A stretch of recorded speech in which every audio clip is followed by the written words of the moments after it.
नमस्कार दोस्तों, मैं एएसवी चैनल में अजय सिंह आपका स्वागत करता हूं। दोस्तों, कहते हैं कि इंसान क्या नहीं कर सकता। ऐसा कोई काम नहीं इस दुनिया के अंदर जो इंसान ना कर सकता हो। इंसान के लिए कठिन से कठिन काम भी आसान है। ऐसा कुछ नहीं जो इंसान के लिए असंभव हो। और अगर आपको ये देखना है दोस्तों, तो आप चेनाब रेलवे ब्रिज को देखिए, जो भारतीय इंजीनियरिंग की एक अनूठी मिसाल है दोस्तों। चेनाब रेलवे ब्रिज ये चेनाब नदी पर जम्मू कश्मीर के रामबन जिले के संगलदाम से लेके रियासी के बीच में बना हुआ है। और ये सिंगल ट्रैक है दोस्तों। इस ब्रिज को जिस हिसाब से बनाया गया है, आपको देख के विश्वास नहीं होगा कि ऐसा काम भी इंसान कर सकता है, और खास करके भारतीय इंजीनियर।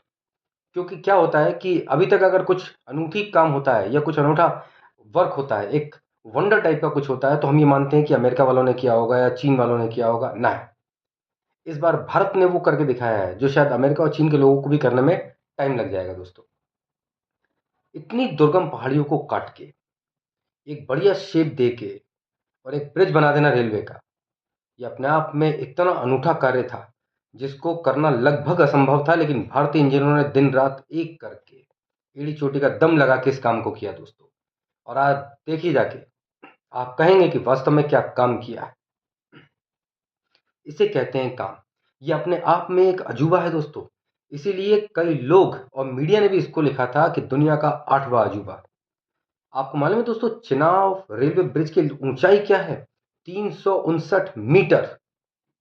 359 मीटर यानी पूरा का पूरा एफिल टावर उसके नीचे बैठ सकता है। उसके बाद भी वो 35 फीट ऊपर आएगा। मतलब एफिल टावर की ऊंचाई भी इतनी नहीं है, 35 फीट कम ही पड़ेगी। इतना ऊंचा ब्रिज बना देना, ये अपने आप में एक बड़ा ही अलौकिक कार्य था। लेकिन भारतीय इंजीनियरों ने इसको एक चैलेंज के रूप में लिया और उसको पूरा किया। कंप्लीट करके उन्होंने दिखाया कि हम कुछ भी कर सकते हैं, बस सरकार हम पे विश्वास करे। और सरकार ने वो किया। सरकार ने विश्वास किया और कहा कि आप करिए, जितना पैसा चाहिए उतना लीजिए, लेकिन इसको कंप्लीट करके दिखाइए। और दिखाया उन्होंने। एक पूरा अजूबा खड़ा कर दिया उन्होंने।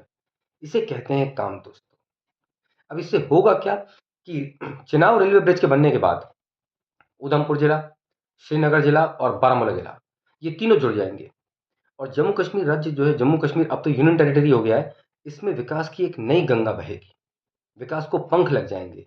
सिंगल ट्रैक ही सही, लेकिन रेलवे के आने के बाद आप जानते हैं कि कोई भी क्षेत्र अछूता नहीं रहता। तो चेनाब रेलवे ब्रिज के बनने के बाद जम्मू कश्मीर में विकास की रफ्तार बढ़ेगी, वहां के लोगों को रोजगार मिलेगा। और ये सबसे अच्छी चीज है दोस्तों। जब मैंने ये देखा और मैंने सुना, तो मुझे एक चीज समझ में आई दोस्तों, कि भारत सरकार जो इस समय है, यानी मोदी सरकार, उसकी मंशा कुछ अलग है। उसकी मंशा इसलिए अलग है कि मैंने इस बात से नोटिस किया कि वो भारत के हर क्षेत्र को विकास से जोड़ना चाहती है। और ये बिल्कुल ठीक है दोस्तों। ये ठीक इसलिए है क्योंकि मान लीजिए कि भारत का एक हिस्सा तरक्की कर रहा है और भारत का दूसरा हिस्सा तरक्की नहीं कर रहा है, तो ओवरऑल जो भी देखेगा वो क्या कहेगा कि भारत एक डेवलपिंग कंट्री है, यानी विकासशील देश है। क्योंकि भारत में विकसित, पूरी तरह भारत विकसित नहीं हुआ। लेकिन जब आप भारत के बाकी हिस्सों को जोड़ेंगे, विकास के राह पे लेके आएंगे, तो जो भी बाहर से आदमी आएगा वो देख के यही कहेगा कि भारत अब पूरी तरह से विकसित हो रहा है। पहले नॉर्थ ईस्ट को पकड़ा उन्होंने, उसके बाद जम्मू कश्मीर, अब बिहार में कल 58,000 करोड़ का पैकेज दिया है, स्पेशल पैकेज था। ऐसे करके मुझे लगा कि सरकार ये चाह रही है कि उन क्षेत्रों को भी पकड़ा जाए जिन क्षेत्रों को पूर्व की सरकारों ने नहीं पकड़ा। क्योंकि जो पहले सरकारें आती थी वो तो आप देखते थे दोस्तों, केवल अपना विकास करती थी, देश तो आपने देखा ही है। लेकिन ये सरकार ऐसी, मोदी सरकार ऐसी है जिसने ये सोच लिया है कि हमें भारत के छोटे से छोटे और बड़े से बड़े हिस्से को, वो क्षेत्र भी जो कभी ना कभी आतंक के साए हुआ करते थे, उन सबको हमें विकास के मार्ग पर लेके जाना है। और वो कर भी रही है। उसकी मंशा साफ नजर आ रही है। क्योंकि उसकी मंशा एक ही है, एक भारत, श्रेष्ठ भारत, विकसित भारत। दोस्तों, जब ये होगा तभी आप ये कह सकते हैं कि भारत सच्चे अर्थों में एक विकसित राष्ट्र है, India is a developed country. और ये बहुत ज़रूरी है। और मुझे पूर्ण विश्वास है दोस्तों कि जिस हिसाब से सरकार चल रही है, ये सरकार भारत को विकसित राष्ट्र बना के ही मानेगी। मोदी जी आज हैं, मोदी जी कल हट जाएंगे, कल हो सकता है कोई और नया प्रधानमंत्री बने, लेकिन ये तरीका नहीं बदलेगा। काम करने का तरीका यही रहेगा।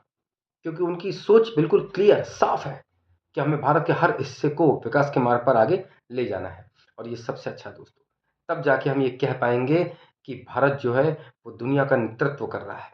भारत आज सुपर पावर है। ये तभी संभव है जब भारत देश की लीडरशिप बहुत अच्छी होगी, और अभी जैसी लीडरशिप है उसमें कोई दो राय नहीं है कि भारत को ये आगे लेके जाएगी। दोस्तों, आज के लिए बस इतना ही।